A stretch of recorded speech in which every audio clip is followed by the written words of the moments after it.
አሰላሙ አለይኩም ወራህመቱላሂ ወበረካቱ። ሰላም እንዴት ናችሁ? ዛሬ ለሴት እህቶቻችን ትልቅ ነብያዊ ብስራት። ነቢያችን ሰለላሁ ዐለይሂ ወሰለም ሴቶችን እንዲህ ብለዋቸዋል። 4 ነገሮችን ከሰራችሁ በፈለጋችሁት የጀነት በር መርጣችሁ ግቡ ትባላላችሁ የውመል ቂያማ ብለዋል።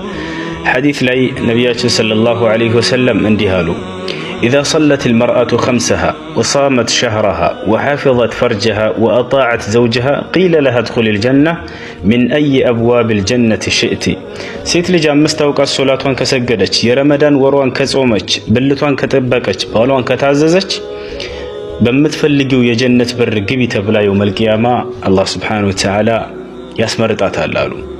ይህ ትልቅ እድል ነው። ሴቶች በጣም ቀላል ነገሮች ናቸው 4ቱ። እነዚህን ጠብቋቸው ሁሌ። ነገ የውመል ቂያማ በምትፈልጉት የጀነት በር ግቡ ትባላላችሁ። አሰላሙ አለይኩም።